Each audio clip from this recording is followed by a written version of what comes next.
अशा 5 जागा जिथे ओरल सर्वात जास्त आनंददायी असतात.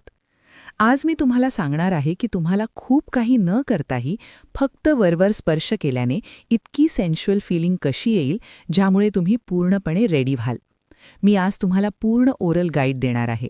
कुठे स्पर्श करावा, कुठे नाही, कुठे सर्वात जास्त फीलिंग येते, हे सर्व मी तुम्हाला अगदी सविस्तर सांगेन. चॅनलवर नवीन असाल तर नक्की सबस्क्राईब करा आणि आपल्या शरीराला समजून घेण्यासाठी तयार व्हा. अशाच सेक्स हेल्थ आणि माहितीपूर्ण व्हिडिओंसाठी चॅनलला सबस्क्राईब करा. नमस्कार, मी आहे डॉक्टर संगीता जाधव, तुमची स्वतःची सेक्स हेल्थ एक्सपर्ट. तर चला, आपण बोलत होतो ओरल्स करण्याच्या जागांबद्दल. बऱ्याचदा तुम्हाला पेनिट्रेटिव्ह सेक्स करण्याची परवानगी नसते किंवा तशी संधी मिळत नाही. अशावेळी हे खूप महत्त्वाचे आहे की तुम्ही तुमच्या जोडीदारासोबत ते इंटिमेट क्षण नक्की अनुभवा. असंही होतं की लग्नाआधीची काही बंधने असतात, बाळंतपणानंतरची काही बंधने, किंवा गरोदरपणात आपण जास्त पेनिट्रेशन करू शकत नाही, किंवा काहींना फक्त ओरल्स एन्जॉय करायला खूप आवडतं. तर यासाठी हे खूप गरजेचे आहे की आपण आपल्या शरीराचे संवेदनशील भाग समजून घेऊ. मी आज तुम्हाला जी लिस्ट देणार आहे ते संवेदनशील भाग महिला आणि पुरुष दोघांमध्येही समान काम करतात. त्यामुळे याला कोणत्याही एका जेंडरपुरते मर्यादित न ठेवता दोघांनीही हे एक्सप्लोर करणं गरजेचे आहे. मान. तर सर्वात आधी मी ज्या भागाबद्दल बोलणार आहे तो म्हणजे मान. मानेवर सर्वात जास्त चेतातंतूंची टोके असतात. तिथे उत्तेजना सर्वात जास्त होते. जर तुमची टेक्निक चांगली असेल तर तुम्ही तुमचे ओठ आणि हातांच्या माध्यमातून कोणालाही सहज उत्तेजित करू शकता. त्यामुळे मानेवर जास्तीत जास्त प्रयोग करणे नक्कीच गरजेचे आहे. जितके समाधान तुम्हाला लिप किसमुळे मिळते, तितकेच नेक स्टिम्युलेशन देखील महत्त्वाचे आहे. त्यामुळे महिला असो वा पुरुष, जर तुम्हाला तुमच्या जोडीदाराला चांगल्या प्रकारे उत्तेजित करायचे असेल तर तुम्ही तुमच्या हातांनी, ओठांनी मानेला कुठेही स्टिम्युलेट करू शकता. अर्थात हे प्रत्येक व्यक्तीनुसार वेगळे असू शकते. हे प्रत्येकालाच आवडेल असे नाही, पण 90% जास्त लोकांसाठी नेक स्टिम्युलेशन नक्कीच काम करते. 2. कान. दुसऱ्या क्रमांकावर मी ठेवेन ते म्हणजे कान. मान, खांदे आणि कान हा संपूर्ण भाग अत्यंत संवेदनशील असतो. कानात हळूच कुजबुजलेल्या गोष्टी किंवा गरम श्वास, कानांना हळूवार स्पर्श करणे किंवा तिथे जीभ फिरवणे हे सर्व तितकेच सेन्सिटिव्ह आहे. जर तुम्हाला तुमच्या जोडीदाराला थेट स्पर्श न करताही उत्तेजित करायचे असेल तर नेक आणि इयर स्टिम्युलेशन्स खूप महत्त्वाचे आहेत. कानात हळूच काहीतरी सांगणे हे इतर ठिकाणी स्पर्श करण्याइतकेच उत्तेजक असते. त्यामुळे चित्रपटांमधल्या त्या सीन्सप्रमाणे या सर्व गोष्टी अगदी कामुक आहेत.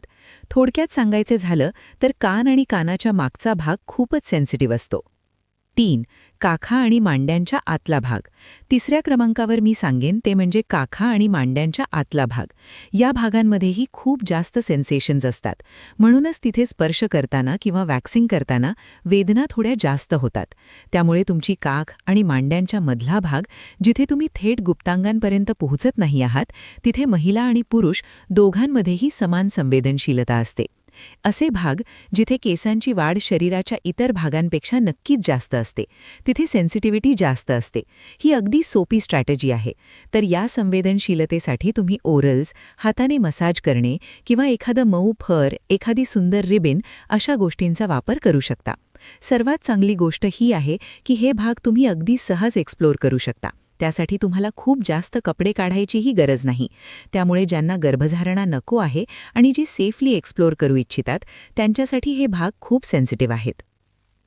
4. बेंबी आणि पोटाचा खालचा भाग. चौथ्या क्रमांकावर मी बोलेन ती बेंबी आणि पोटाच्या खालच्या भागाबद्दल. हे असे भाग आहेत ज्यांना आपण लव्ह हँडल्स म्हणतो. इथेही खूप मोठ्या प्रमाणात चेतातंतूंची टोके असतात. हे असे भाग आहेत जे ओपनली एक्सपोज केले जातात आणि जिथे सेन्सिटिव्हिटी खूप जास्त असते. आता तुम्हाला वाटेल की हे फक्त महिलांमध्येच असेल, पुरुषांमध्ये नाही, पण असं अजिबात नाहीये. तुम्ही हे किती योग्य पद्धतीने करता यावर ते अवलंबून असते. निप्पल्स आणि लोअर बॉडी फॅट हे दोन्हीही भाग तुमच्या संवेदनशीलतेच्या खूप जवळ आहेत. त्यामुळे त्यांना योग्य प्रकारे स्टिम्युलेट केलं तर उत्तेजना नक्की वाढेल. 5. तळवे. याशिवाय तळवे, मग ते हातांचे असोत वा पायांचे, तुमच्या पायांच्या तळव्यांमध्ये देखील खूप चांगली सेन्सिटिव्हिटी असते. त्यामुळे जर तुम्ही प्रेमाने थोडं कोमट तेल घेतलं आणि तिथे योग्य प्रकारे स्टिम्युलेट केलं, किंवा तेही करायचे नसेल तर फक्त आपले हात पटापट गरम करून तळव्यांवर थोडी छान डिझाईन काढा. तिथे बोटांनी स्वतःचे नाव लिहिण्याचा प्रयत्न करा. ते सुद्धा खूप एरोटिक वाटतं. एकदा करून तर बघा. जोपर्यंत आपण करत नाही तोपर्यंत वाटतं की याने काहीच फरक पडत नाही. त्यामुळे नक्की करून बघा. या खूपच चांगल्या टेक्निक्स आहेत. तुम्ही ओरल्स करू शकता, तिथे टंग रोल करू शकता, हातांचा वापर करू शकता. याने तुमचा जोडीदार खऱ्या अर्थाने मूडमध्ये येईल. हे करावे आणि मला सांगा तुम्हाला कसं वाटलं. निष्कर्ष: फोरप्ले किंवा ओरल प्ले यासाठी नेहमी पूर्वतयारी लागते. याला वेळ द्यावा लागतो, श्वासोश्वासाची साथ लागते आणि तुमचे 100% लक्ष हवे. चालता बोलता काहीही होत नसतं. आपण काही इम्रान हाशमी होऊन बसलो नाही आहोत की जसे चालत जाऊ तसे आपोआप होईल. तुमच्या जोडीदाराला मूडमध्ये आणा. आशा करते की माझ्या या व्हिडिओमुळे तुमचे सर्व डाऊट्स क्लिअर झाले असतील. चॅनलवर नवीन असाल तर पटकन सबस्क्राईब करा. काही शंका असतील किंवा काही सांगायचे असेल तर ते कॉमेंट सेक्शनमध्ये नक्की लिहा. चॅनलवर नवीन असाल तर सबस्क्राईब करा.